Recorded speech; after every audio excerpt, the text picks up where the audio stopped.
how the world will go. Hey, I had you all silently staring at me, and I wasn't sure if that was a good thing or uncomfortable. All right, welcome to Lightridge Theater's production of Now Hear This. We just want to give you a couple of warnings tonight. We do use some fog in a couple of the numbers, as well as there's the use of flashing, almost strobing lights, but flashing lights. So if you have sensitivities, we just want to make sure that you are aware of that. Those of you sitting in that little area on the corner there, I don't think anybody's in that corner. We taped off a bunch of seats. Taped off those seats because there's a lighting effect that does sort of like hit those seats pretty hard. So if you're close to the taped seat and you want to move forward or over, now would be a great time to do that. But if you sit there, then you might just be part of the show. We have emergency exits clearly marked with our beautiful red signs. And we want to thank you for joining us tonight here for this this collection of stories and songs that are about growth and being present in the moment. So thank you for being present with us in this moment. Enjoy the show.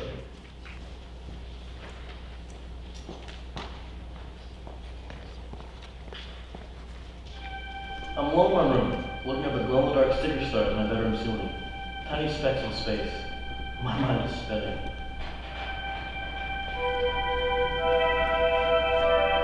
The sun is blazing. I'm alone in my backyard playing superheroes. I am Batgirl. I'm the only one home. I sit in my room, staring in my mirror, practicing making myself cry. I open the door to my cousin's car and climb in to escape my house. I'm all alone, talking to truckers on my cousin's CB radio.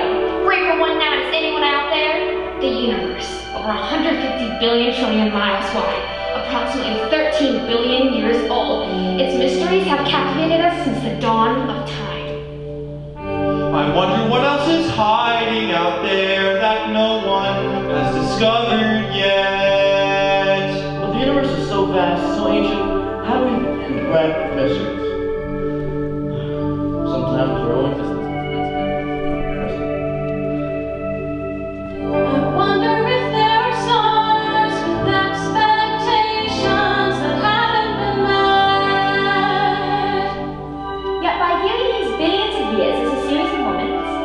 the formation of our sun, the impact of the meteorite. Perhaps we can begin to appreciate our moment in time. I wonder if the sun gets tired of burning, and what magic fuel is making it thrive.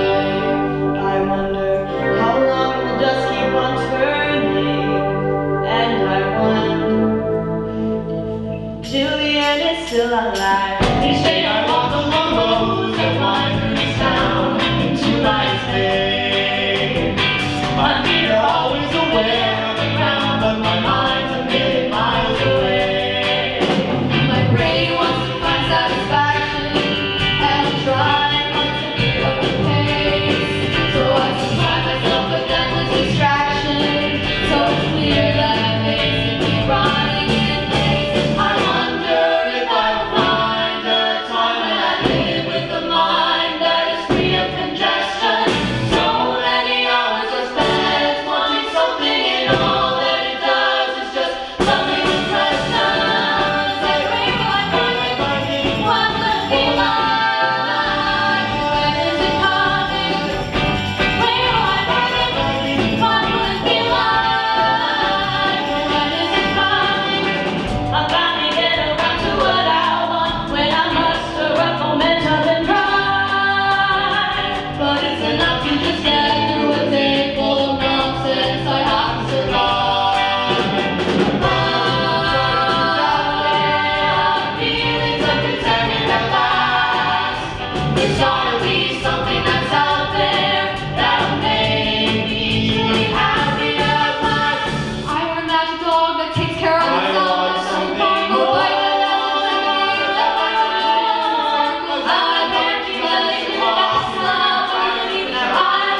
our moment in the universe.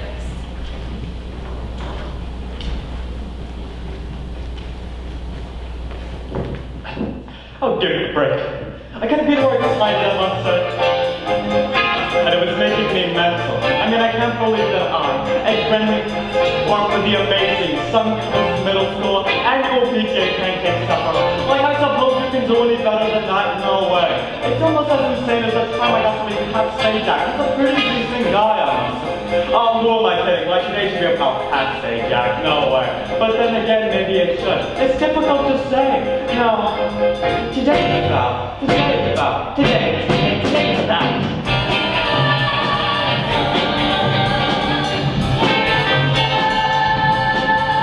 Like talking and dancing, my mom told me to get my skip together. My dad told me to get my hair stuck up into a point. My costume skirt, collared shirt, button top, high-waisted blouse with just a hint of blue knuckle. You know what blue knuckle is, don't you? I am a very gentle, sensitive kid. While my brother's playing baseball, I spend hours lying on the living room floor reading Encyclopedia Britannica or tenderly press lips to the screen of our TV console when Captain James C. Kirk is on the other side of the glass. One morning, my mother flies in my bedroom and demands, "Why are there living on our shows the TV set?" for reasons that I cannot fully explain, something inside me says, don't tell her. One day, I wake up to the encyclopedia trying to find a picture of Michelangelo's David. When I stumble across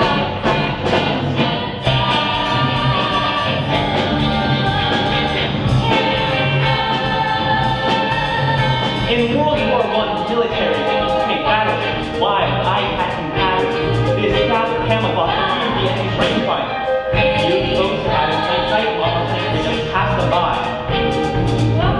I like it though. If I could dazzle everyone around me, I could hide in plain sight. Maybe hear Shinfester say, "Dude, you're funny," instead of, "Dude, you're gay." So I tuck away quietly and sensitive me, and I become Dazzle Me. And I have a million different parts in my razzle-dazzle tech.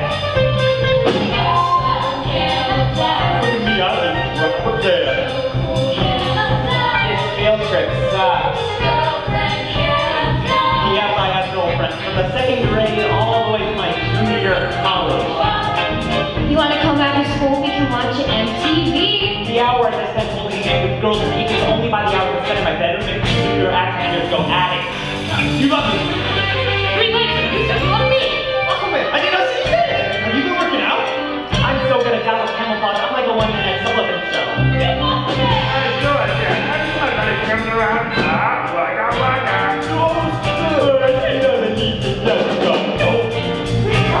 It's breakfast. My flight's not for sale.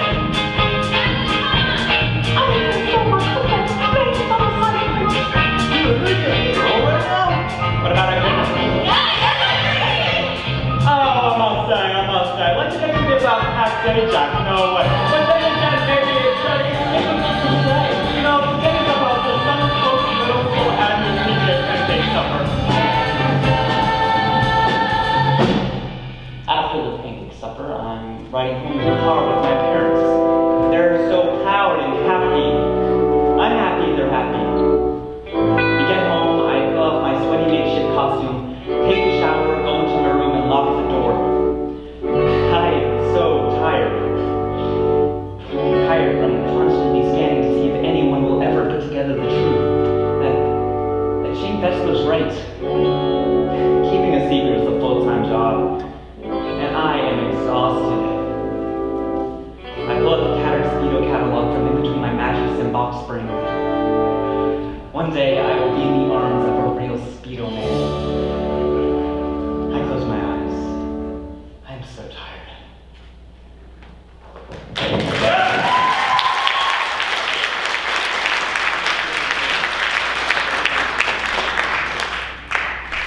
It takes millions of years for a star to fully form.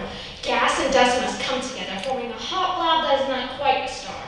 Eventually, this baby star, or protostar, grows even larger than a fully formed adult star. Internal nuclear reactions provide the energy for the star to keep shining for billions of years.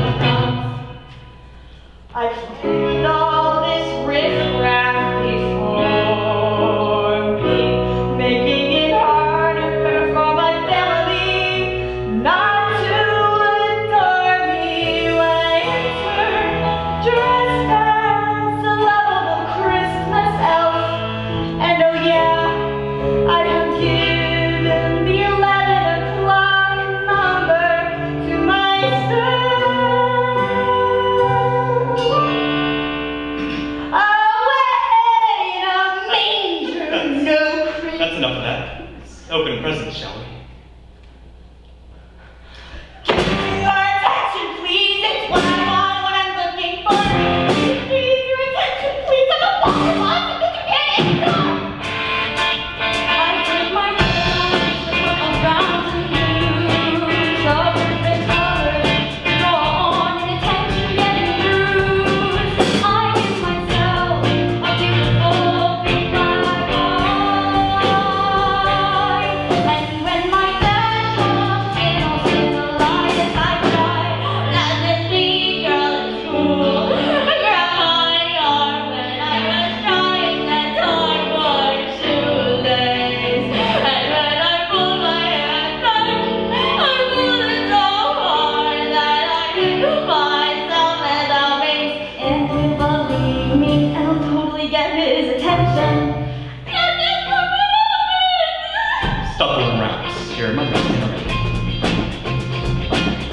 We get to kindergarten, Mrs. Thornton picks me up.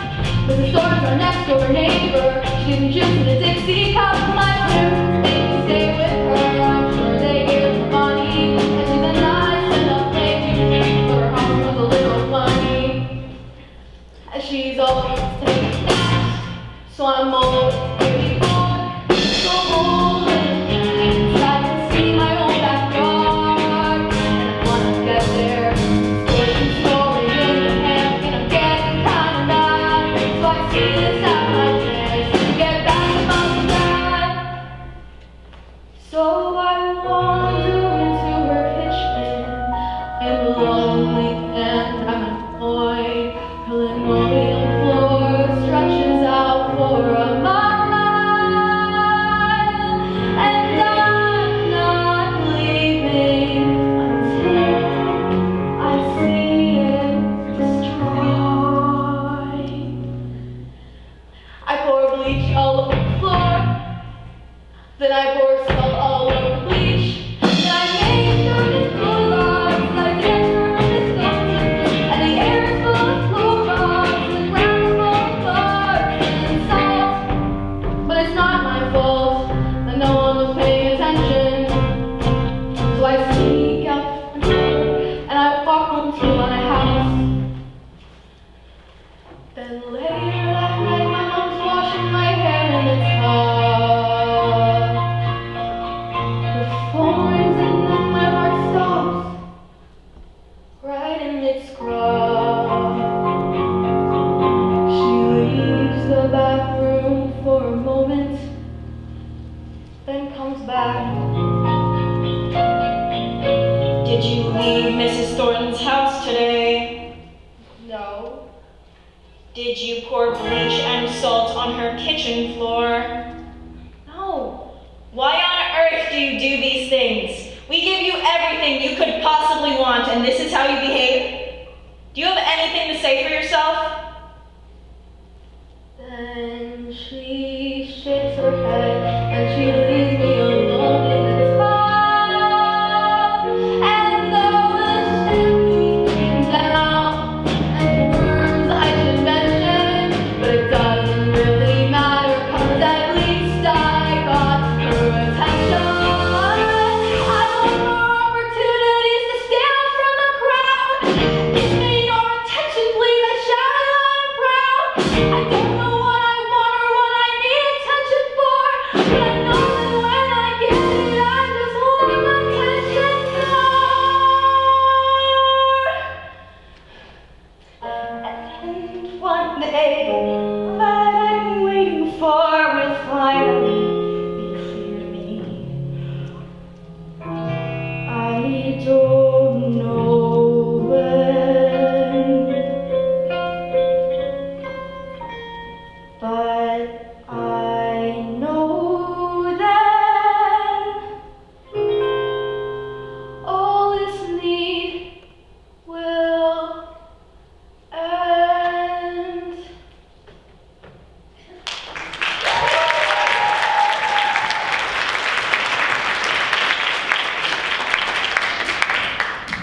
In addition to giving you serious beard, Charles Darwin also gave you natural selection. Natural Natural selection allows a species to better adapt to its environment by changing the genetic makeup from one generation to the next, often leading to a more advanced version of the species. According to natural selection, organisms that fail to adapt, fail to survive, and are eliminated from the ecosystem. Cancelled, if you will. Word, Charles Darwin. Word.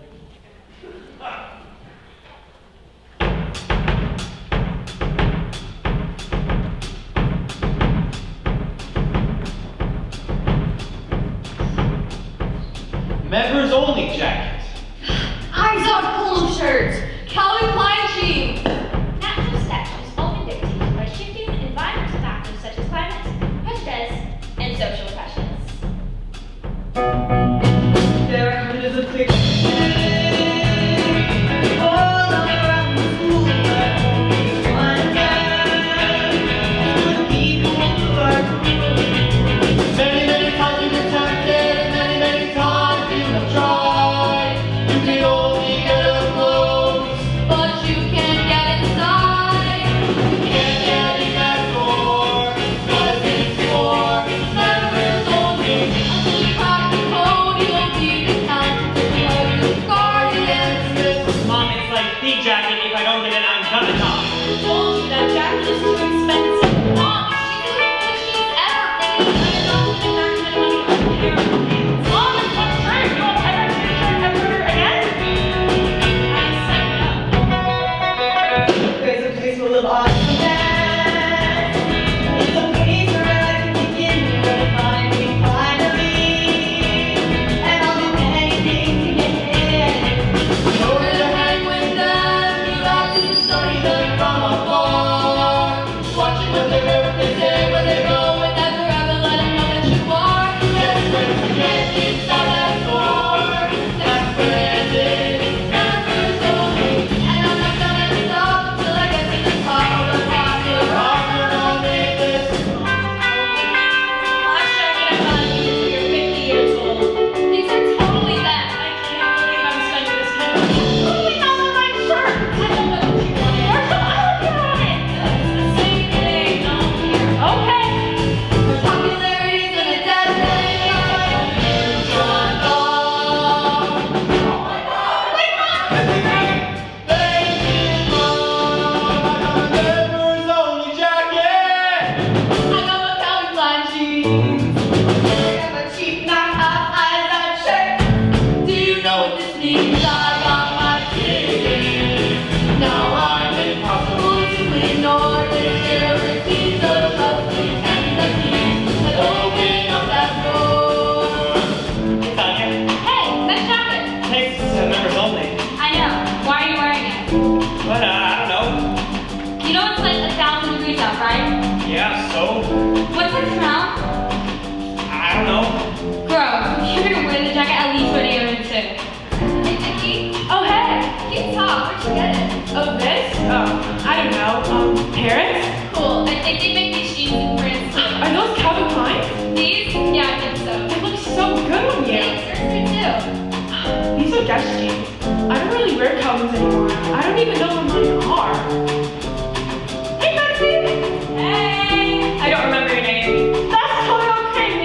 Names. There's so many of them. What? Nothing. So my eyelash shirt is pink. It's like this watch. That's not an icon shirt. Yes, it is. No, it's not. Where's the alligator? I cut it off. You're lying. No, I'm not. Yes, you are. No, I'm not. Yes, you are. No, I'm not. You know when you're lying, everyone knows it, but you're in it for the long haul. I know you're lying. You're dead meat this year.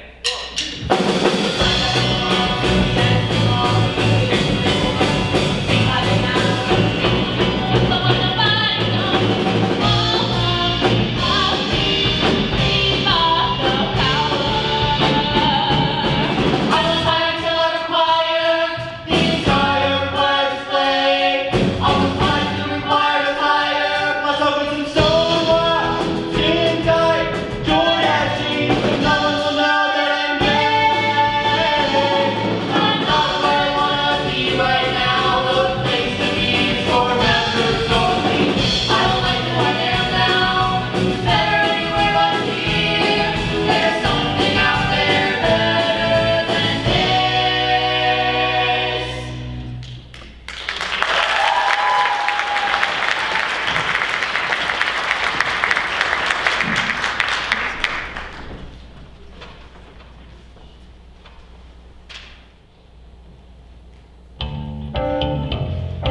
6:30 a.m. The new starts singing. Reach out my arm, stop the alarm. Another day at the farm.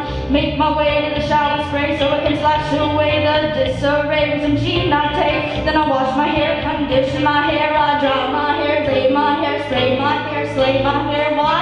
'Cause I'm cheerleading for football, cheering for basketball. Holy Hades, I'm even cheering for ladies basketball. Another day of filling, another day of filling, another day of filling it up with stuff. I'm the one in demand, I'm busy and I got something planned, but it ain't never enough. If you need me to do it, I'll say yes. If you need me to be there, I'll say yes. If you want me to meet you, I'll say yes. 'Cause if I got nothing to do, well then, I guess I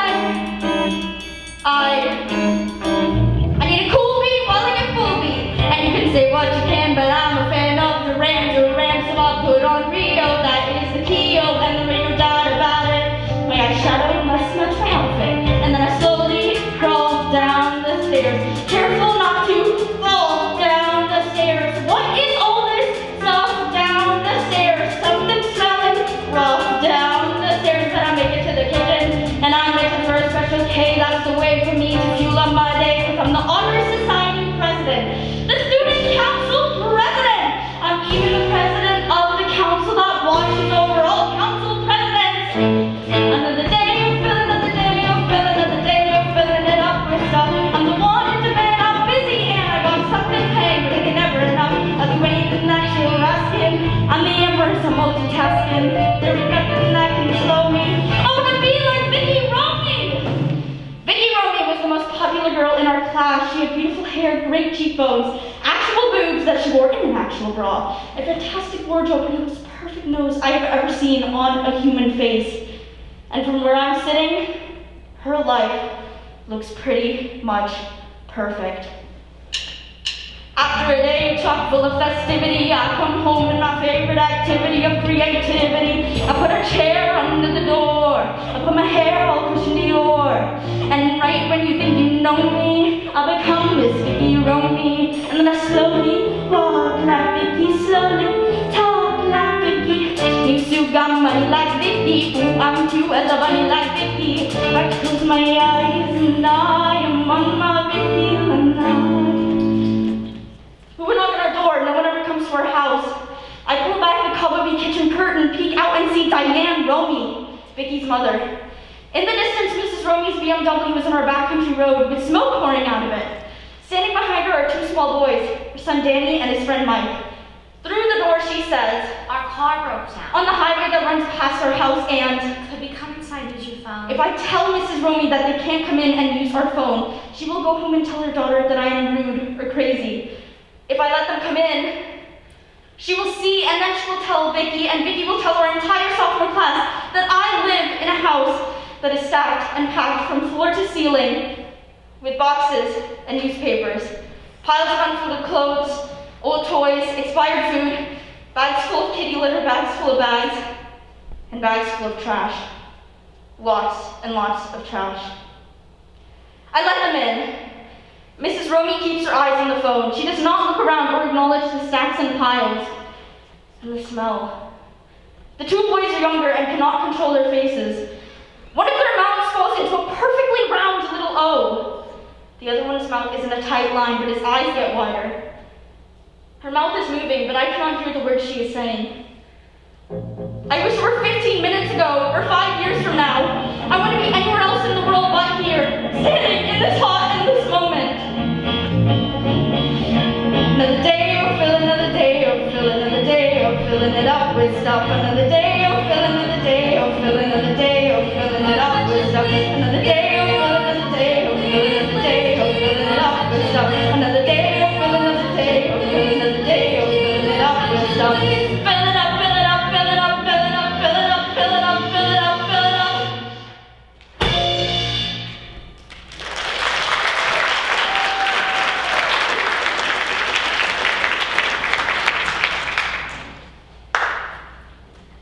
A significant moment has an evolution. Apes of Bokonfodak stand up and begin to consume. Bipeds evolved into the Australopithecines and eventually the genus Homo. By exploring these evolutions, perhaps we are one step closer to understanding who we are and how we got here. I wonder if those hominids were happy.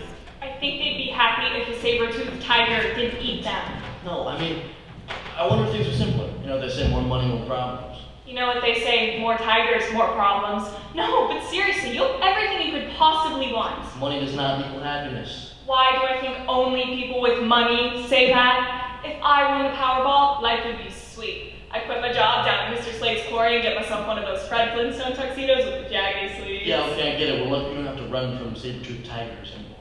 No, you're right. We're just running from everything else. I'm running from my work-study job too. AP French, my restaurant job, speech and debate. I'm serving to all of it. Accomplishing things my dad can brag about to the members of his Rotary Club. There's a beautiful movie star on the cover of the magazine. They started life with a silver spoon and now they're on the silver screen. I wonder what it must be like living on cloud nine. But the closest that I'll get to that is turning through these pages in the checkout line. There's a funny comedian telling some jokes on a TV show. They've got a good thing going 'cause they're going where they want to go. Everybody likes them and their personality, but that they're free of expectations and they're free to be whoever they want to be. If only I were luckier, if only I were wealthier, if only I could have their life, I'd be happy, but that'll never be me. My father's a very prominent attorney. For as long as I can remember, he said to me, "You're smart, you're national in front of people, you make a great lawyer." End of meeting. If only I were wiser, if only I were bolder, if only I were faster, I could outrun the voice that says it'll never be me. So I applied and get accepted to an extremely prestigious university, a very fancy law school. I don't want to drop any names. Let's just say it rhymes with Duke. How they get there? Where's that road that'll lead me out of this nowhere town tonight? The golden tickets don't get mailed to this one-horse town zip code, so there ain't no use in me waiting for an invite. I know in my heart of hearts that I have absolutely no desire to become a lawyer. It would make my dad so proud to see me carry on the family business. And I would love to make my dad proud. So off I go. There's a gate on a hillside that opens to a field where the grass is greener and they say it's where your fate's revealed. But I don't dare to go up there 'cause I'm certain what my eyes will see is the person who I really am and not the person that I'm trying to be. If only I were stronger, if only I were braver, I could break these ties and be free. I could finally be the person that I want to be. But that'll never be me. I know that'll never be me. That'll never be me. That'll never be me. That'll never be me. That'll never be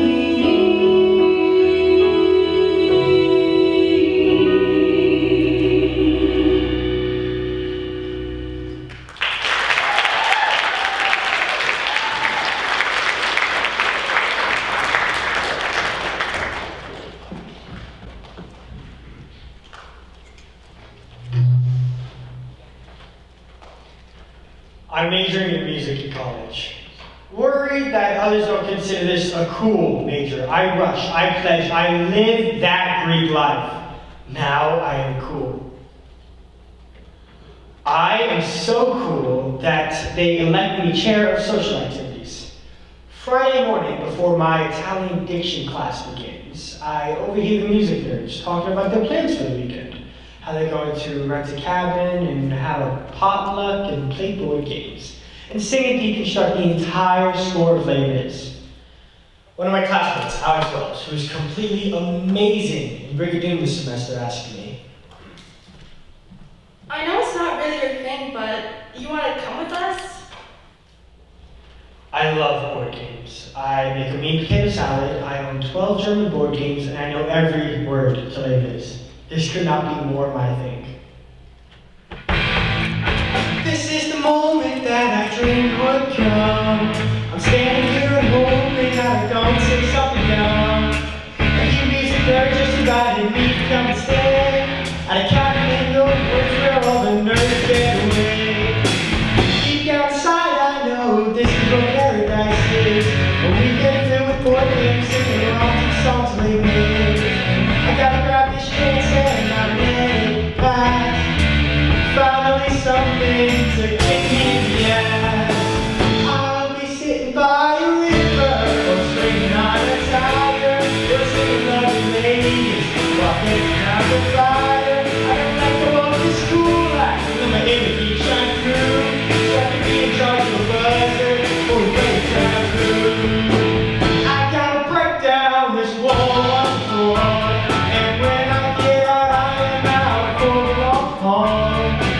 All of this fiction will exodus en masse. No longer will I let it hit me in the ass. I'll be sitting by a river or swinging on a tire. At the end of the day, we sing and bring home around the fire. I'm like the old movie star Carol Tape on you. I call shop on the Scarlet for the playground. What in hell am I waiting for? This opportunity, hold up the door. I only got 10 seconds for the start of class. Where are the guts that I need to set on the gas?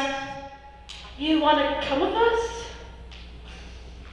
Nah, I'll listen to this really big Jimmy Buffett kegger this weekend. It should be pretty awesome. Okay. I spend the weekend steam cleaning Miller Lite out of the Chapter House living room carpet while humming empty chairs and empty tables. If I could make my leg go behind me, I'd kick me in the ass.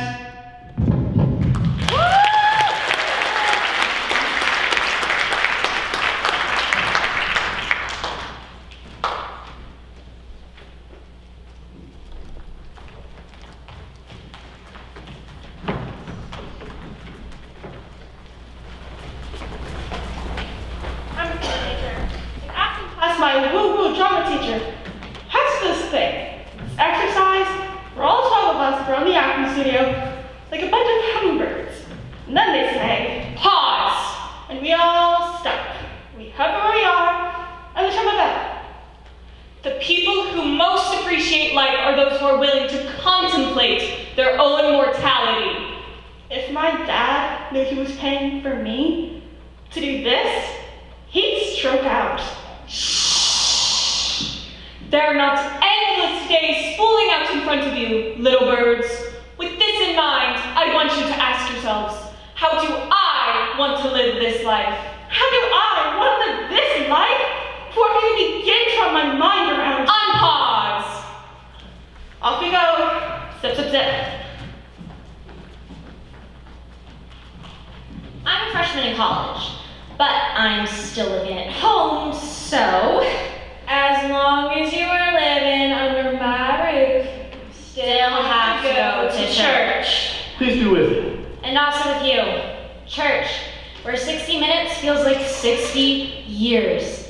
They should do a study about how time expands the minute your butt hits the pew. I'm half listening as the minister begins the homily. I'd like to share something with y'all that I've read recently.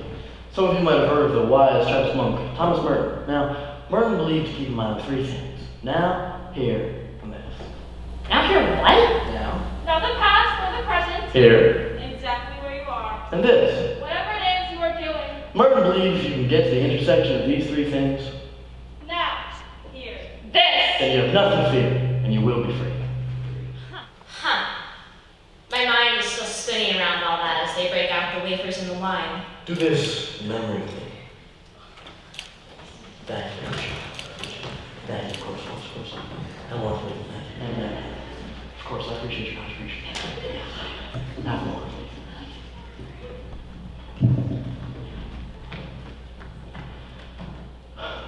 At the Science Museum of London, there's a prototype of the clock of the long now, a clock built to keep time for 10,000 years. According to the plaque, the clock is, quote, designed to change the way we think about time by redefining our concept of how long our moment in humorous lasts. The long end of this clock chimes once per year, the short end once per millennium. Time is so fascinating. Sometimes a moment can feel like the blink of an eye, and sometimes a moment can feel like an eternity. The clock began on December 31st, 1999. And as time passed into the year 2000, the chime struck twice.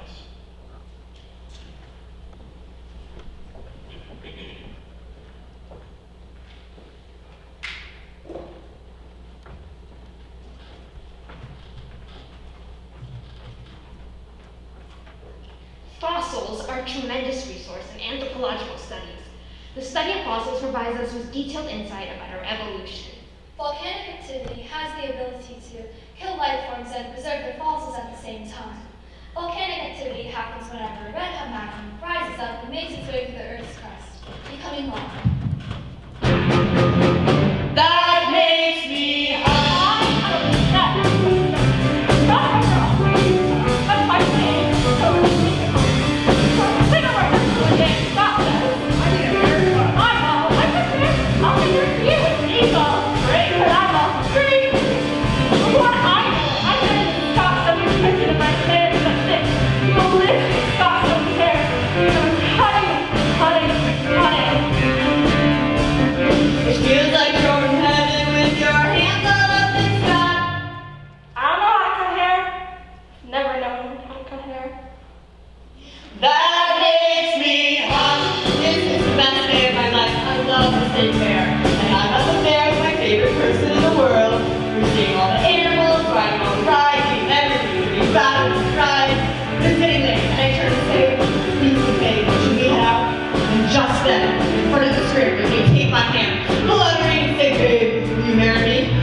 projectile vomit on both of them. That makes me hot. Oh my, we've been practicing so hard for months and it's finally going to be that. The show is flawless and it's not cutting skin to their feet. My eyes are filled with beauty, where my body is filled with adrenaline. After curtain call, the cast makes their way to the stage for a final triumph now. I throw my arms in the air with so much force that I punch Ado Annie right in the face, breaking her nose.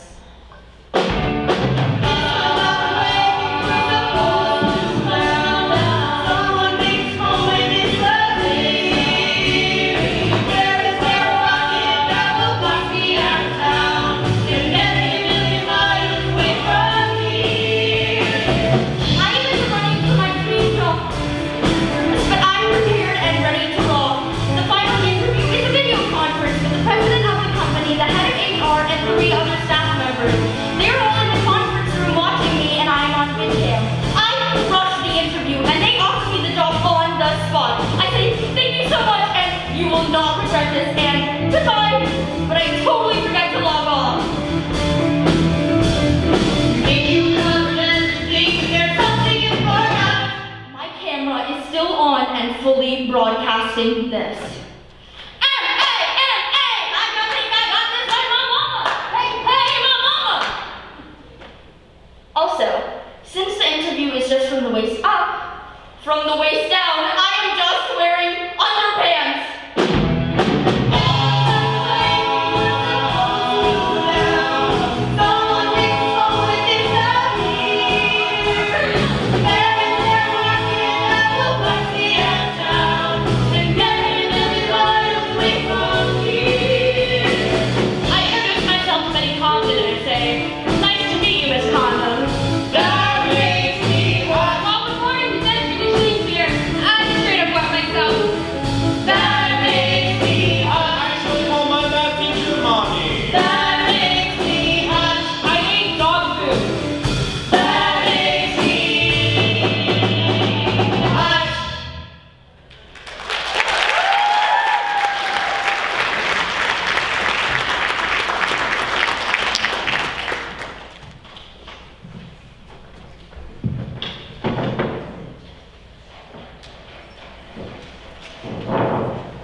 I adore my grandmother. I love being with my grandma. Fun times with grandma include watching The Muppet Show. Watching Lawrence Welk and Mutual of Omaha's Wild Kingdom. We also love to play games together for hours. Rummy, gin, canasta. My grandmother is the kindest, gentlest woman, but she will not hesitate to full-on sandbag me in a game of canasta. Our favorite game is Boggle. Over and over, we flip that tiny plastic hourglass to signal the start of another round. I like lunchtime with her too. She makes 2 hard-boiled eggs that she tops with salt and warm butter. It is the most delicious thing ever. She places a sliced sweet pickle on the side of our deviled ham sandwiches. It feels like we're at a restaurant. After lunch, I ask if I can have a chocolate Andes mint from the candy dish. Ask if I can have a Brock's-wrapped caramel from the crystal candy jar, and she says, Yes, and bring one for me. my grandma always wants to kiss me on the mouth. She wants to lick her lips and kiss me on the mouth. Oh, Grandma, don't do it. But now I get a phone call telling me this. Your grandmother has suffered a severe stroke. Your grandma's spiraling down. I make travel arrangements to see her. Family emergency airfare to get her. She's always been so vibrant. I'm scared to see what she has become. My brother is here. My mother is here. And there's my grandma. She's in a hospital bed. She's unresponsive. Now seeing her, there is no part of me that is scared. I want to clip her toenails and wash her hands and let her know that she is loved and cared for. Sometimes I wet one of those hospital lollipop stick sponges to soothe her dry tongue. I put lotion on her feet. Also, I talk a lot. I don't know if she can hear me, but I talk a lot anyway, which works out okay, assuming she thinks I'm interesting, but I talk, I sing. I sit. Sometimes she calls me by one of her kids' names or by one of her siblings' names. Sometimes she is completely lucid. There's talk of doctors, snacks from the vending machine. Funyuns? Yes, grandmother, Funyuns and tubes and nurses. And lots of waiting. Jeopardy plays on a wall-mounted TV at a low volume. Latin for 1,000.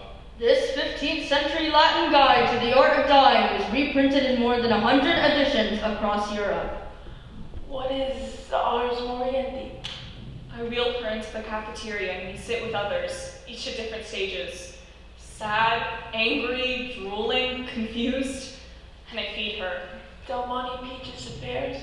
Yes, there are Del Monte peaches and pears. And when I feed her, she looks like a baby bird. J's for 1,000. This species of jay bird babysits as a family, with the older siblings participating with the feeding and protection of the newly hatched chicks. What is Florida scrub jay? You are correct. We brought all of her plants and her pictures and her Bible and little things she loves. There are flowers, cards, and stuff there that comforts me more than it does her. We have all of her music, stuff we hear in a Presbyterian church, the Oak Ridge Boys. This afternoon, my mother, brother, and I, all three of us, are around my grandmother's hospital bed.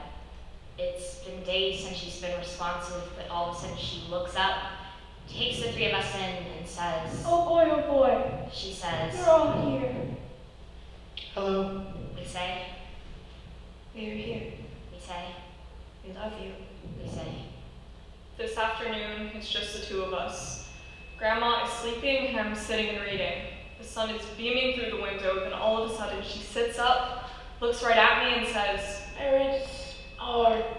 I've been considering ending my current relationship. I haven't told anyone in my family about this, but it's like somehow she knows. Yes, marriage is hard, Grandma. In a moment, she swims back down under into unconsciousness. Or consciousness. I don't know, but I want to know. I want to know if she's here or very far away, but grandmother isn't telling.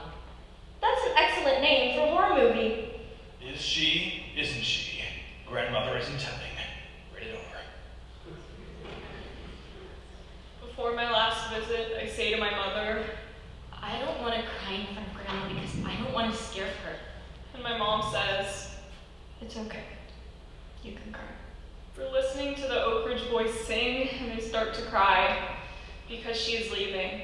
She wipes the big, hot tears from my face. Oh, she says, I know. She says, it's okay.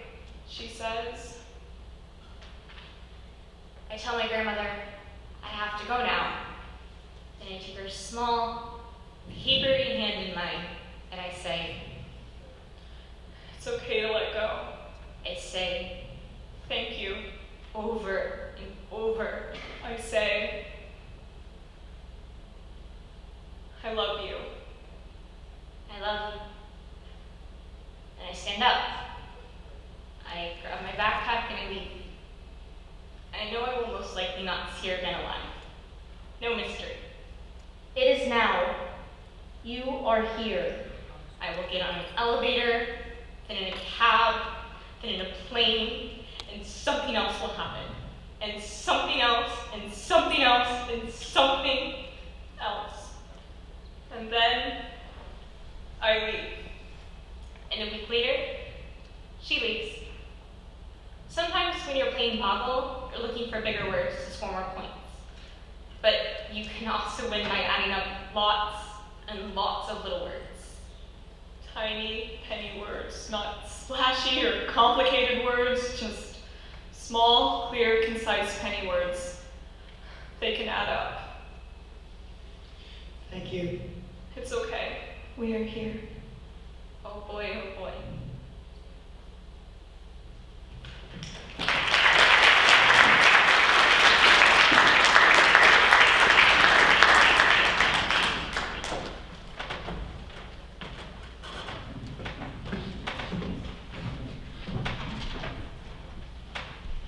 $3.6 million years ago, two early hominids walk upright across the African plain. The footprints are so close, these two almost certainly were touching. I like that. It reminds me of that one Ram Dass quote. Who's that? You know, Ram Dass, spiritual teacher. He said that we're all just walking each other home. I like that.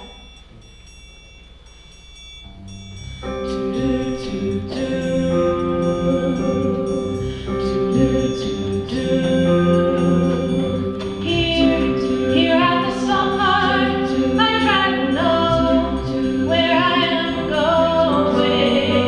Days filled with dreams that none of my scenes will ever be showing. Scared of what I will find. How will I ever make it through when I finally own I got it alone? Then comes you.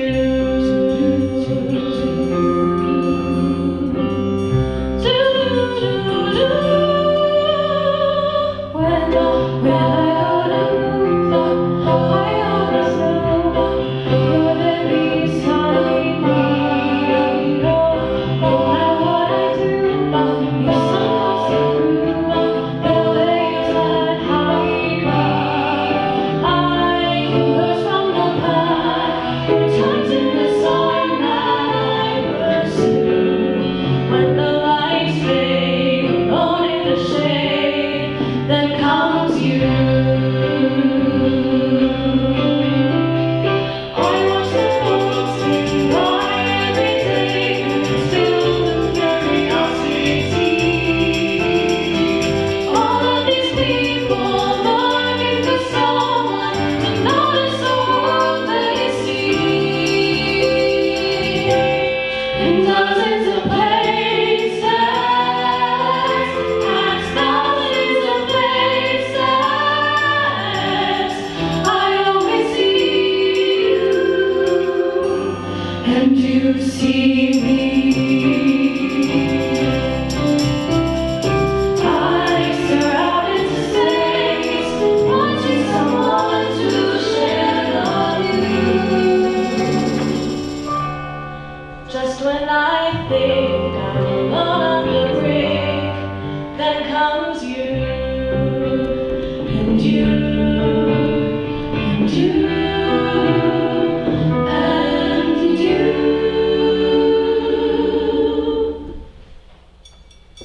If I just stand and reach out my hand, then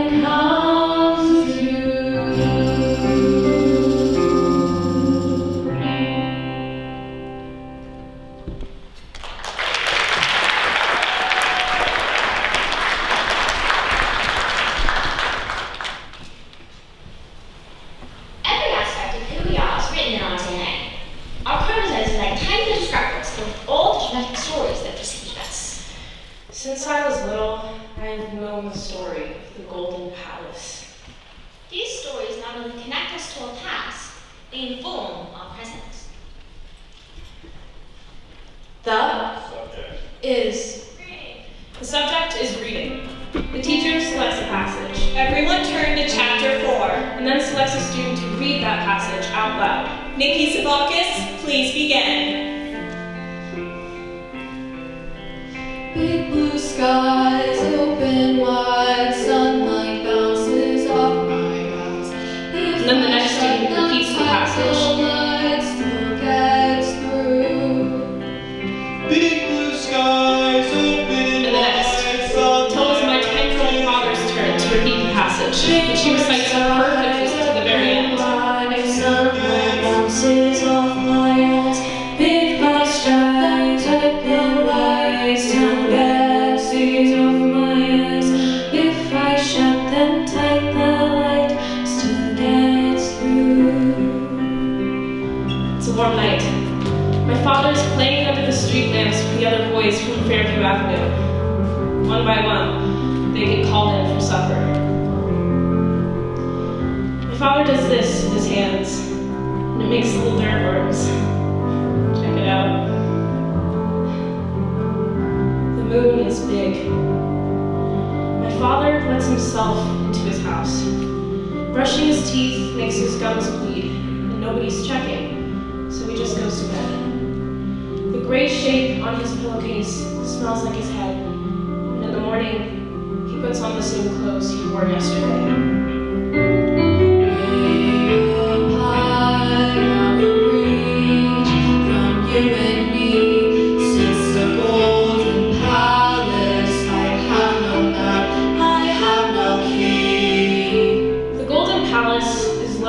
Just over the horizon.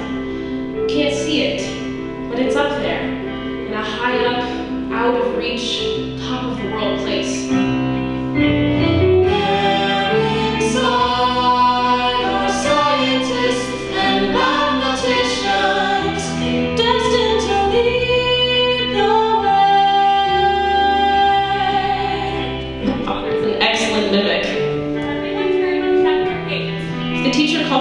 He can recite the passage. Write it down. If the teacher calls him last, he can recite anything that has been read aloud that day. Until one day, he feels a hand touch his shoulder. Please begin. Everybody is waiting for my father to read, and he has to say in front of everyone. I can't. My father's working second shift at the GM plant. He finishes the bologna sandwiches that my mom made for him and solves the last squares of the crossword puzzle. He still has some time before he has to return to the factory floor, so he fishes an old unemployment check stub out of the pocket of his coveralls, takes his big pen, and begins to write a poem. Like Tom in the glass menagerie in the warehouse, writing on the back of a shoebox.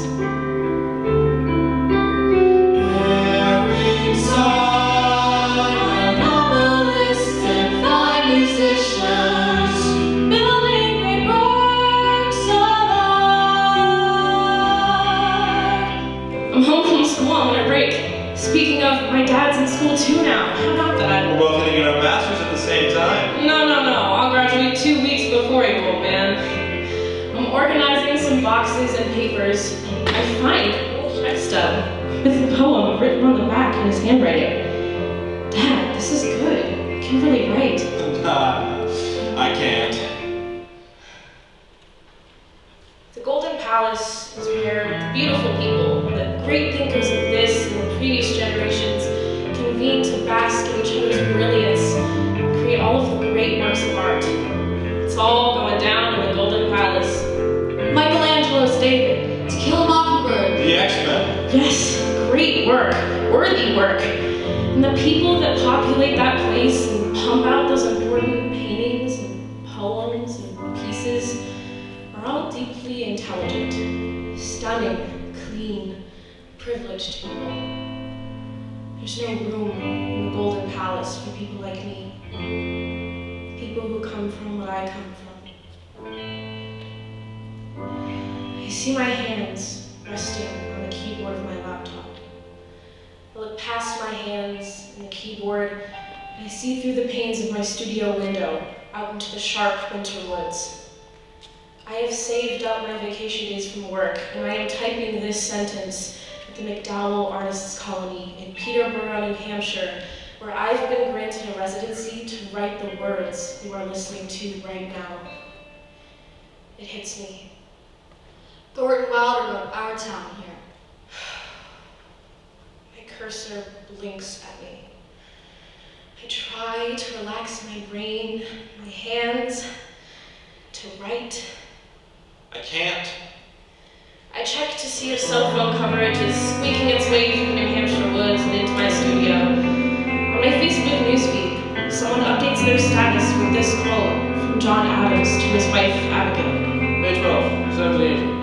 I will study more in politics than my sons may have the liberty to study mathematics and philosophy. Everybody is waiting for him to read. My sons all study mathematics and philosophy, naval architecture, geography. Both of you are masters at the same time. All that so that their sons may have freedom to study music, painting, and poetry. I have been granted a residency at the McDowell Artists Colony. I feel a hand touch my shoulder. Please begin. Please begin. Please begin. There is a Golden Palace. It's a Chinese restaurant located at 321 Nashua Street in Milford, New Hampshire. It's not over the horizon. It's not out of reach. The Golden Palace is anywhere we make it. It's anywhere we make anything we want to make. There's room for all of us. Illiterate children, the factory workers and parents and poets that they become, awkward kids with weird faces and strange ideas. We all belong here. My fingers begin to move, to pluck letters, to arrange them in order. The Subject. is reading. Big blue skies, open wide, sunlight bounces off my eyes. Surf by shops and type the lights, still gets through, type the lights, still gets through.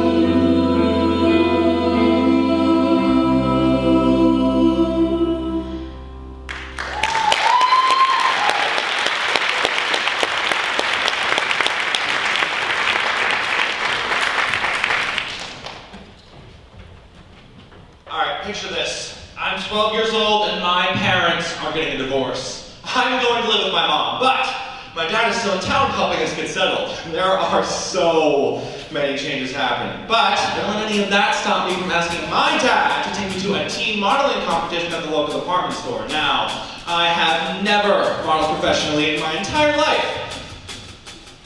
Ever. But I don't let that stop me. Because I've watched my favorite TV show, ABC's Paper Dolls, a primetime soap about the high-stakes world of high fashion, starring Morgan Fairchild and Brandon Kalbaugh. In order to build up my book, my brother takes pictures of me on the deck of our family's rented beach house. I'm wearing a striped two-piece pajama set from Sears.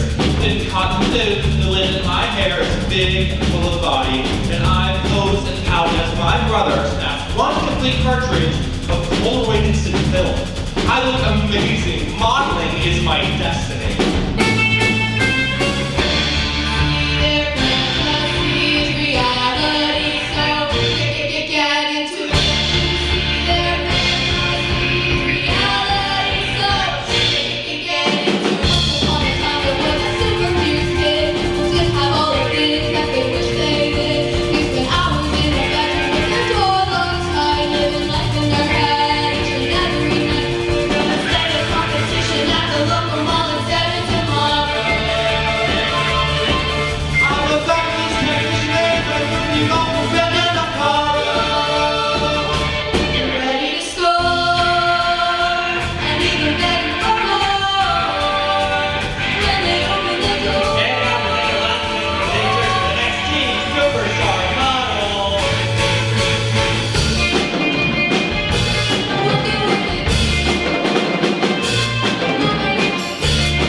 Their favorite Peanuts character is Linus Van Pelt, and they are certainly a unique contestant for us today. Bless their hearts. We can find the judges' scores, and the winner today is Ashley.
I gotta get off this ride.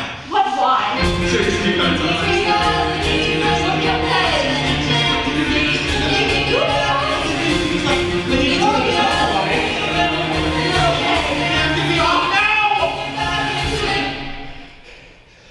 I'm 12 years old, alone in my room, looking up at glow-in-the-dark sticker stars from my bedroom ceiling. A couple hours ago, my mom told me your father and I are getting a divorce. what happens when the moment you're in is awful. Will my cousins still be my cousins? I've spent a lifetime mastering the art of avoiding pain, of distracting myself from hurt. Parents get divorced, grandparents die, Cam has always just wanted to be friends. Do you have any other questions? I am trapped on top of the world's tallest coaster. There's no escape, and I hate roller coasters. My palms are wet, everything is clenched, but just as we get to the top, Cam leans over to me and says, Open your eyes. and I do. I open my eyes and I can see a water tower, and the people are tiny, no fantasizing or spinning the story. This hurts. We start to fall and the wind is pounding my eyeballs, but they're open.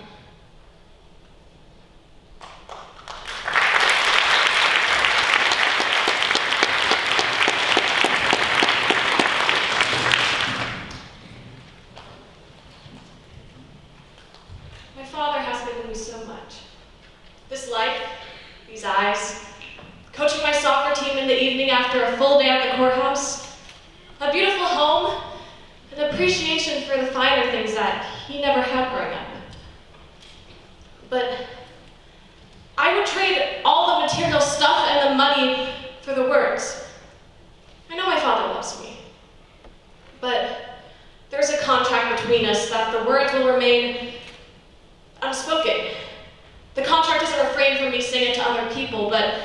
For as long as I could remember, he would not say to me and I would not say to him. For a long time I thought that if I could capture his attention or accomplish a certain something or behave a certain way, he would finally say those words. I've been sad, waiting for those words. I've been angry, empathetic, analytical. I've been patient. I've been waiting and waiting and waiting.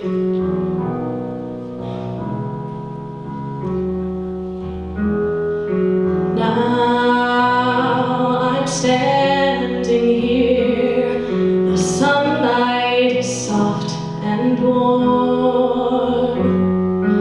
Is this a gentle paradise? Only the eye of the storm. This time will I just give in when the rain starts to pour down.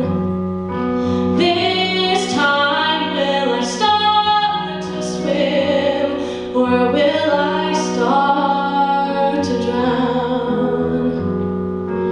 I know we're not always great at being here. I try to keep my eyes open, but sometimes I just wish things were different than how they really are. So I go into my head. The other day, as I'm walking down the street, before I teleport myself into a beach in Bali or the stars, I look around and I see the puddles, and the lights, the people, and I realize it's not that bad. It's actually kind of spectacular. Now I'm walking alone as the wind circles all around, waiting for the slightest move, the first unexpected sound.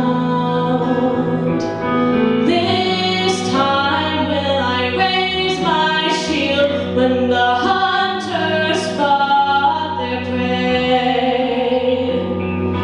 This time will I stay in the field, or will I run away from who I am and what I want and what I can find and who I will be?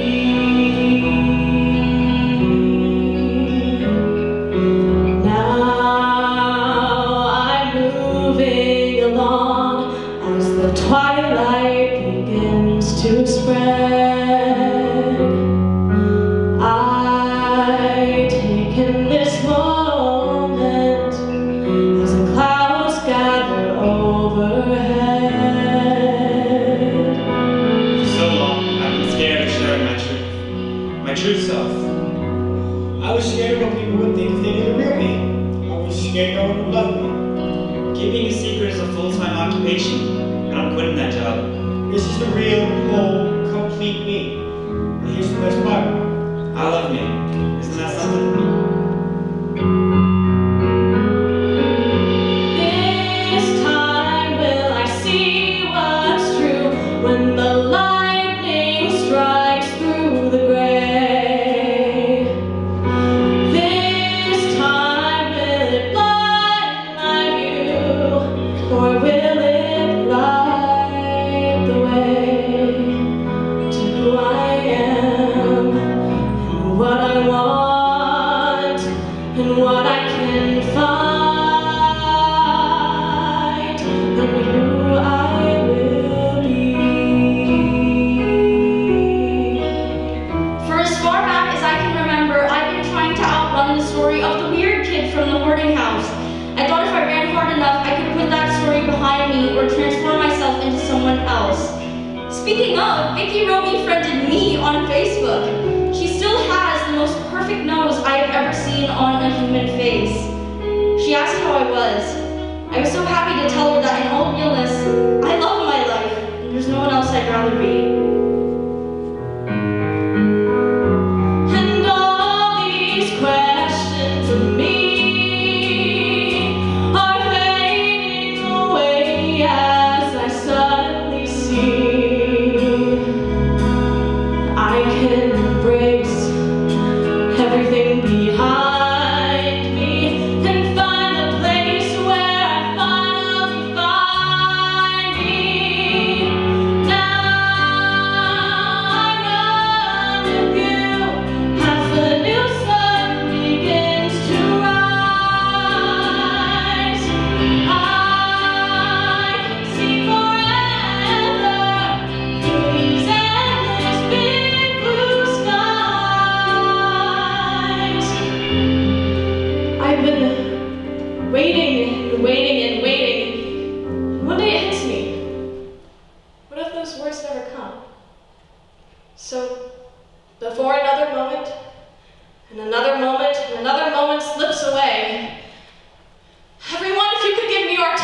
finger up to their lips and mouth.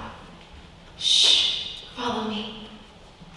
A heavy door marked employees only clicks open, and they usher us into a room full of a private collection of birds.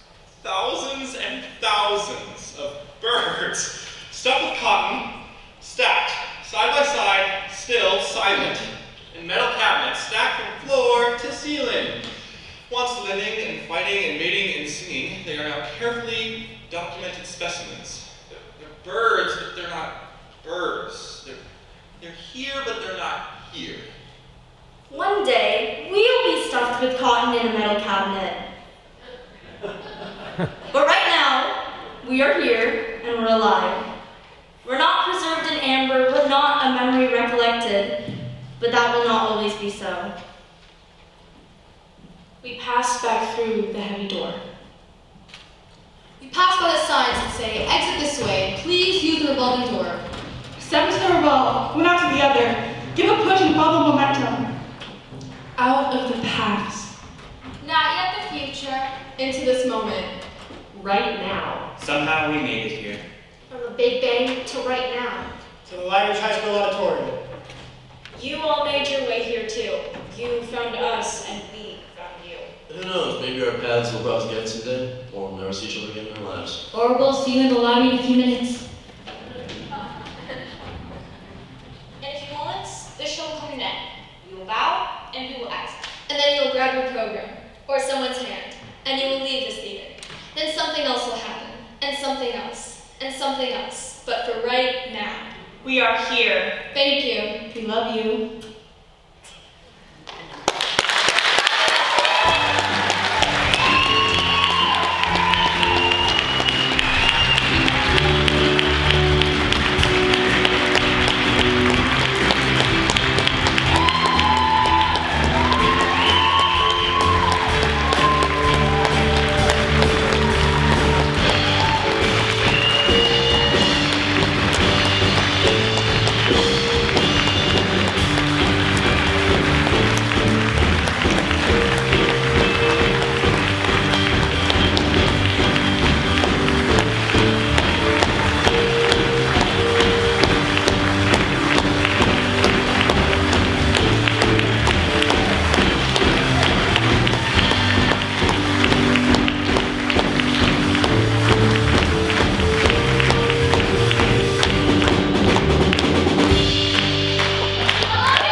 This entire process, and you've just been such a support for all of us. Yeah. And I would like to give a huge shout out to all the parents and community members who have helped us get to this point.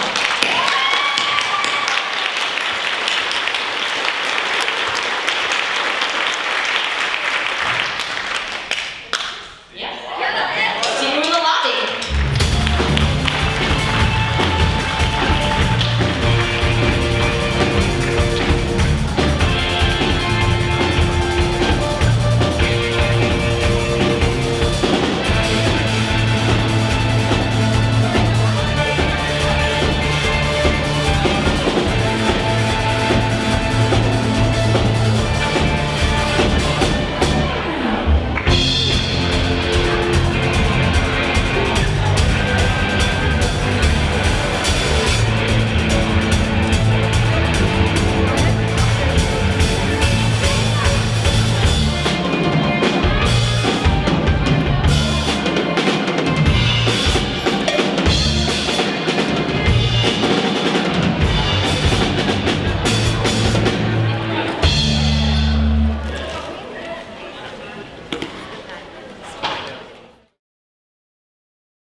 attention.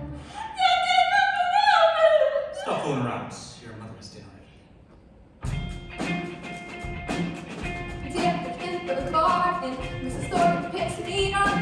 Mrs. Thornton's our next door neighbor. She can be drinking a Dixie cup. I'm sure it's made me skip, or I'm sure they do.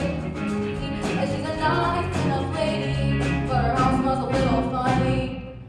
And she's always taking naps, so I'm always pretty bored. No hole in a seconds, I don't have to walk. Get there, Mrs. Thornton's story in the head, and I'm getting kind of mad. So I see this as my chance to get back on. Mom, these jeans are the coolest jeans ever. Please, I'm not spending that kind of money on a pair of pants. Mom, it's one shirt. Will I ever spend this shirt ever again? I said no. There's a place full of awesomeness. I love the twitchy play. There's no alligator on it. It's the same thing. No hair. Okay. My popularity's gonna die tonight. Like the sun. Oh my god, this is great. Thank you, Mom. Pepper's only jacket! I got the Calvin Klein jeans. I got the cheap knockoff I-Dot shirt. Do you know what this means? I got my business. It's impossible to ignore this guarantees the trust and the If only I were luckier, if only I were wealthier, if only I could have their life, I'd be happy, but that'll never be me. My father's a very prominent attorney. For as long as I can remember, he said to me, "You're smart, you're natural in front of people, you make a great lawyer." And to me, If only I were wiser, if only I were bolder, if only I were faster, I could outrun the voice that said that'll never be me. so I applied and get accepted to an extremely prestigious university with a very fancy law school. I don't want to drop any names. Let's just say it rhymes with Duke. How they get there, where's that road that'll lead me out of nowhere town tonight? Golden tickets don't get mailed to this one horse town zip code, so there ain't no use in me waiting for it in line. I know in my heart of hearts that I have absolutely no desire to become a lawyer. Is she? Isn't she? Grandmother isn't telling. Rated R. Before my last visit, I say to my mother, I don't want to cry in front of Grandma because I don't want to scare her. It's a warm night. My father is playing under the street lamp with the other boys who are preparing for that night. One by one, they get called in for supper. My father does this with his hands and makes little dirt worms. Check it out. The moon is big. He lets himself. you and me. Since the golden palace, I have no map, I have no key. The Golden Palace is located just over the horizon. You can't see it. It's up there, in a high up, out of reach, top of the world place.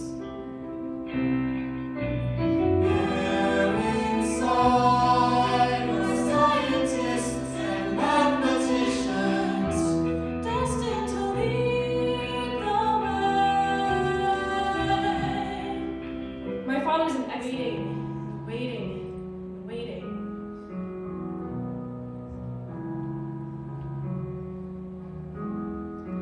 Now I'm standing here, the sunlight is soft and warm. Is this a gentle paradise, or only the eye of the storm? This time will I just give in when the rain starts to pour down? This time will I start to swim, or will I start to drown? I know I'm not always great at being here.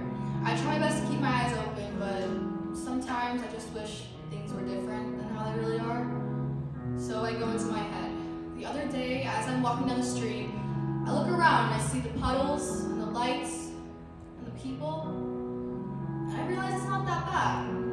It's actually kind of spectacular.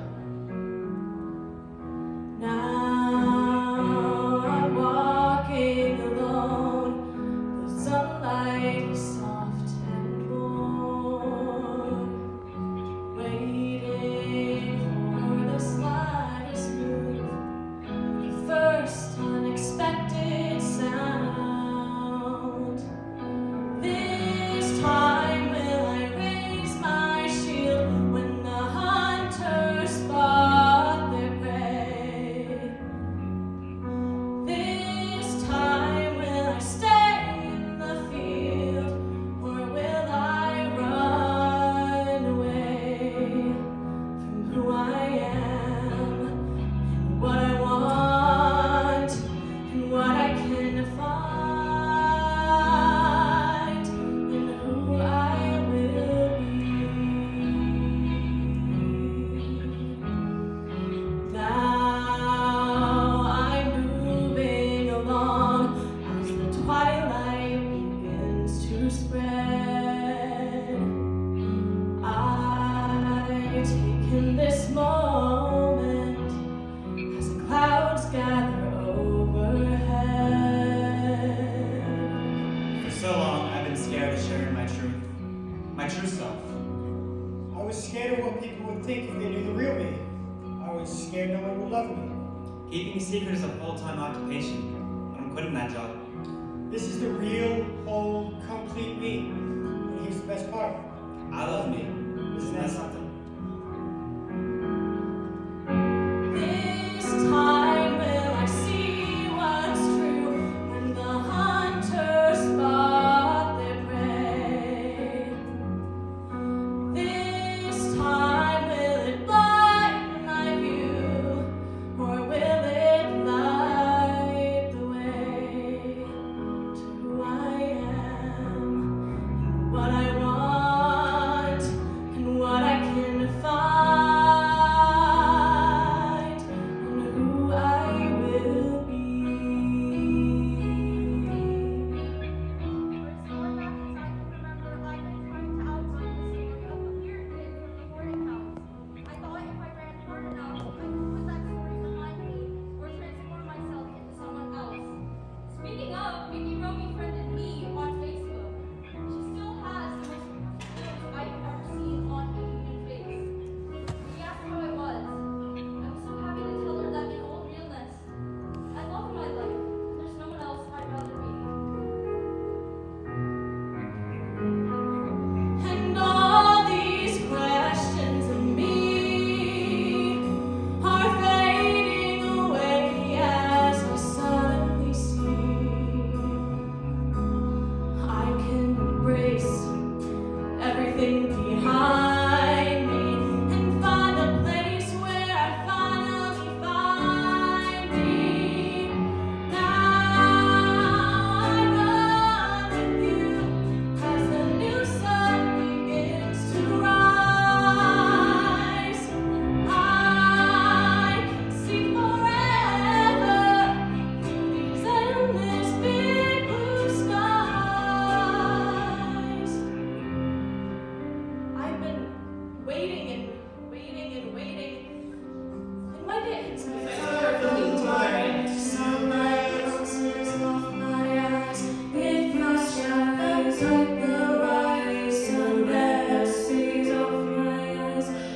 I shut them tight, the light still gets through. It's a warm night. My father is playing under the street lamps with the other boys from Fairview Avenue. One by one, they get called in for supper. My father does this with his hands. He makes little dirt worms. Check it out. The moon is big. My father lets himself into the house. Brushing his teeth makes his gums bleed. Nobody's checking, so he just goes to bed. The gray shape on his pillowcase smells like his head. And in the morning, he puts on the same clothes he wore yesterday. I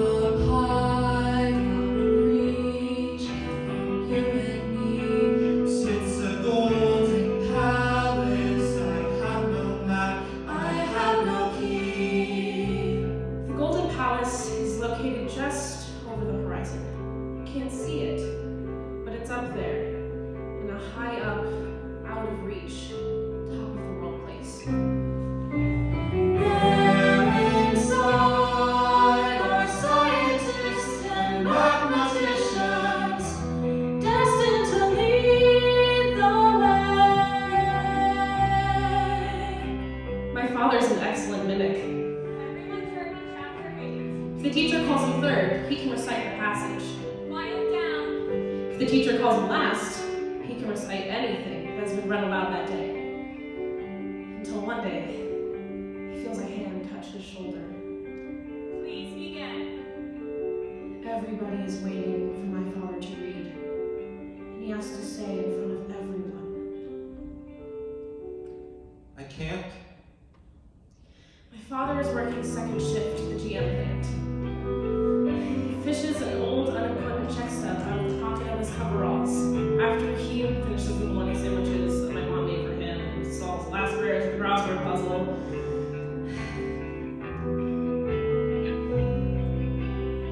He's writing a poem, like Tom in the glass menagerie in the warehouse, writing on the back of a shoebox. Inside, novelists and fine musicians, building great works of art. I'm home from school on winter break. Speaking of, my dad's in school too now. How about that? We're both gonna get our masters at the same time. No. I'll graduate 2 weeks before you, old man. I'm organizing some boxes and papers, and I find the old check stub with the poem written on the back in his handwriting. Dad, this is good. You can really write. Nah, I can't. The Golden Palace is where the beautiful people, the great thinkers of this and previous generations, convene to bask in each other's brilliance and create all of the great works of art. It's all going down in the Golden Palace. Michelangelo's David. Kill a Mockingbird. The X-Men. Yes, great work, worthy work. And the people that populate that place and pump out those important paintings, poems, and pieces are all deeply intelligent, stunning, clean, privileged people. There's no room in the Golden Palace for people like me. Weirdos, people who come from where I come from. I see my hands resting on the keyboard of my laptop. I look past my hands and the keyboard, and I see through the panes of my studio window, out into the sharp winter woods. I have saved up my vacation days from work, and I am typing this sentence at the McDowell Artists Colony in Peterborough, New Hampshire, where I've been granted a residency to write the words you're listening to right now. It hits me. Thornton Wilder wrote our town here. My cursor blinks at me. I try to relax my brain, my hands, to write. I can't. I check to see if self-wrong coverage is squeaking its way through the New Hampshire woods and into my studio. On my Facebook newsfeed, someone updates their status with this quote from John Adams to his wife Abigail. May 12, 17. I am not studying war and politics that my sons may have the freedom to study mathematics and philosophy. Everybody is waiting for him to read. My sons are to study mathematics, philosophy, geography, naval architecture. We're both gonna get our masters at the same time. So that their sons may have the freedom to study music, painting, and poetry. I have been granted a residency at the McDowell Artists Colony. I feel a hand touch my shoulder. Please begin. Please begin. Please begin. There is a Golden Palace. It's a Chinese restaurant located at 321 National Street in Milford, New Hampshire. It's not over the horizon. It's not out of reach. The Golden Palace is anywhere we make it. It's anywhere we make anything we want to make. And there's room for all of us. Illiterate children, the factory workers and parents and poets that they become, awkward kids with weird faces and strange ideas. We all belong here. My fingers begin to move, to pluck letters, to arrange them in order. The Subject. Is. reading. Big blue skies open wide, sunlight passes off my eyes. With my shots and tight love eyes, still precious and tight love eyes.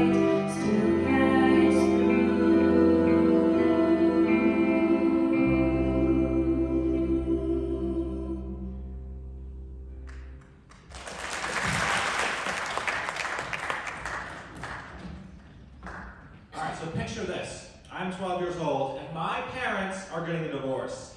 I'm going to live with my mom, but my dad is still in town helping us get settled. There are so many changes happening, but I don't let any of that stop me from asking my dad to take me to the teen modeling competition at the local department store. Now, I have never modeled professionally, but I learned everything I need to know from watching my favorite TV show, ABC's Paper Dolls, a primetime soap about the high-stakes world of high fashion, starring Morgan Fairchild and Brandon Kalbaugh. In order to book my book, my brother takes pictures of me on the deck of our family's rented beach house. I'm wearing a striped two-piece pajama set from Sears, and the thin top blows in the wind, and my hair is big and full of body, and I pose and pout as my brother snaps one complete cartridge of Polaroid instant film. I look amazing. Modeling is my destiny.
Their favorite Peanuts characters, Linus Fan Peltz, and they are certainly a unique contestant for us today. Bless their hearts.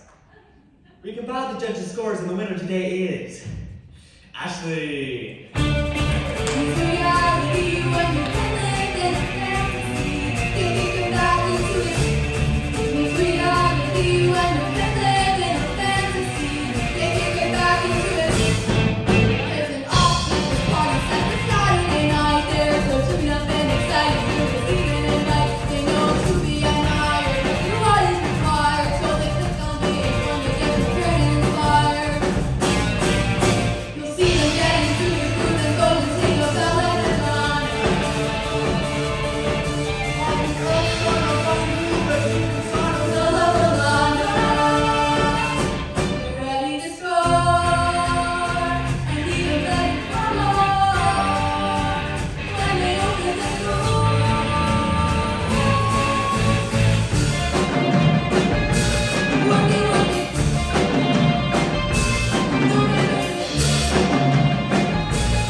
We've talked about this. You know how I feel.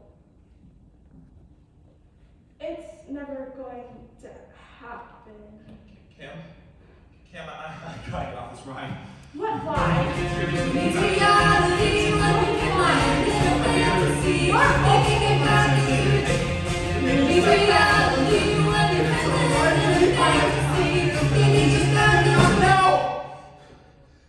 I am 12 years old, alone in my room, looking up at glow-in-the-dark sticker stars on my bedroom ceiling. A few hours ago, my mom told me Your father and I are getting a divorce. what happens when the moment you're in is awful. Will my cousins still be my cousins? Yes. I've spent a lifetime mastering the art of avoiding pain, of distracting myself from hurt. Parents get divorced, grandparents die. Cam has always just wanted to be friends. Do you have any other questions? I'm trapped on top of the world's tallest coaster. I hate roller coasters. My palms are wet, everything is clenched, but just as we get to the top, Cam leans over to me and says, Open your eyes. and I do. I open my eyes and can see a water tower, and the people are tiny. No fantasizing or spinning a story. This hurts. We start to fall and the wind is pounding my eyeballs, but they're open.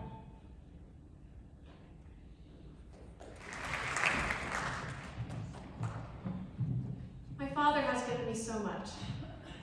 This life, these eyes, coaching my soccer team in the evening after a full day at the courthouse, a beautiful home, an appreciation for the finer things that he never had growing up. But I would trade all the material stuff and the money for the words. I know my father loves me, but there's a contract between us that the words will remain unspoken. The contract doesn't refrain from me saying it to anyone else, but for as long as I can remember, he would not say to me and I would not say to him. For a long time I thought that if I could capture his attention or act a certain way or behave a certain way, he would finally say those words. I've been sad, waiting for those words. I've been angry, empathetic, analytical. I've been patient. I've been waiting and waiting and waiting.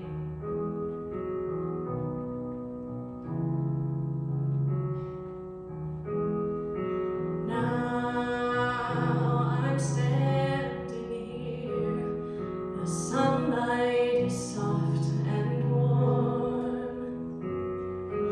Is this a gentle paradise, or only the eye of the storm? This time will I just give in when the rain starts to pour down? This time will I start to swim, or will I start to drown? I know I'm not always great at being here. I try to keep my eyes open, but sometimes I just wish things were different than how they really are. So I go into my head.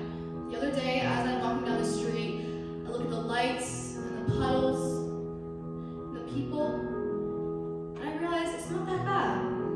It's actually kind of spectacular.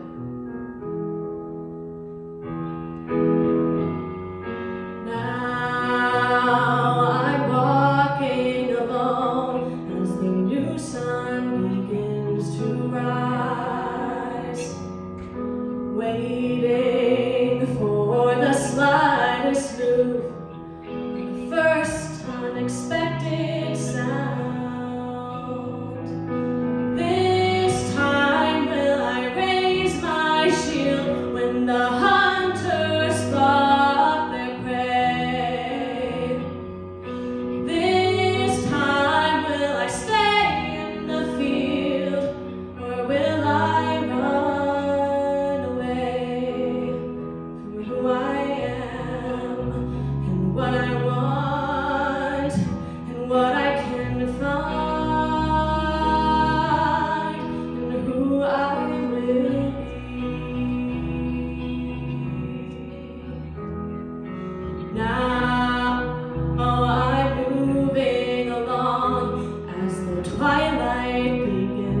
want and what I can find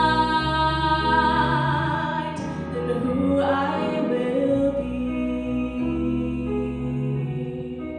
For as far back as I can remember, I've been trying to outrun the story of the weird kid from the boarding house. I thought if I ran hard enough, I could put that story behind me or transform myself into someone else. Speaking of, Vicky Romy friended me on Facebook. She still has the most perfect nose I've ever seen on a human face. She asked how I was. I was so happy to tell her that in all realness, I love my life, and there's no one else I'd rather be. And all these questions in me are fading away as I suddenly see I can embrace everything behind me and find the place where I finally find me.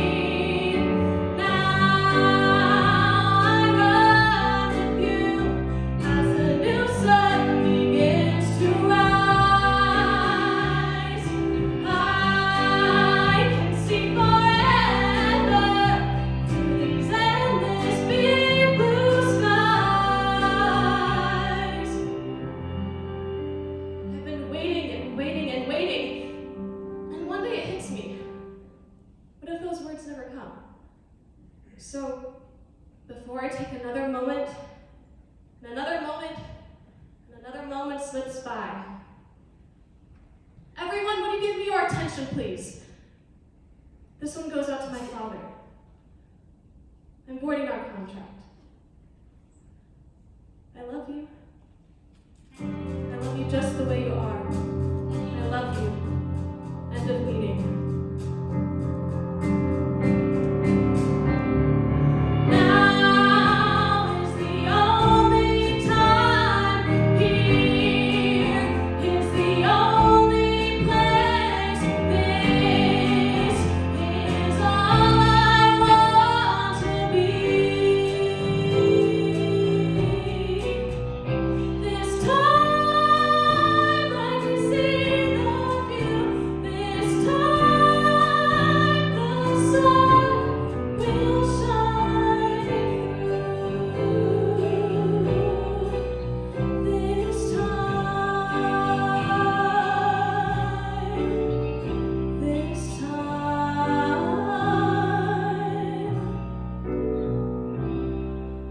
This time.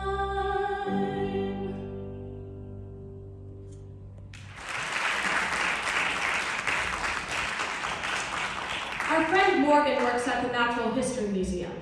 Morgan puts their index finger up to their lips and mouth. Shh, follow me. A heavy door marked employees only clicks open, and they usher us into a room full of a private collection of birds. Thousands and thousands of birds, stuffed with cotton, lying still, silent, side by side in metal cabinets stacked from floor to ceiling. Once living and fighting and mating and singing, these birds are now carefully cataloged specimens. They're birds, but they're not birds. They're here, but they're not here. One day we'll be stuffed with cotton in a metal cabinet. But right now, we are here and we're alive. We're not preserved in amber, we're not a memory recollected, but that will not always be so. We pass back through the heavy door. We pass by the signs that say, exit this way, please use the revolving door. Step off the revolve, one after the other, give a push and follow momentum. Out of the past. Not yet the future. Into this moment.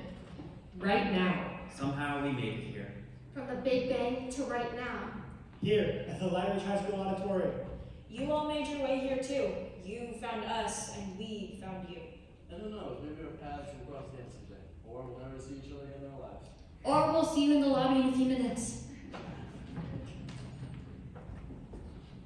In a few moments, the show will come to an end. We will bow and exit. And then you will grab your program, or someone's hand, and you will leave this theater. Then something else will happen, and something else, and something else, but for right now. We are here. Thank you. We love you.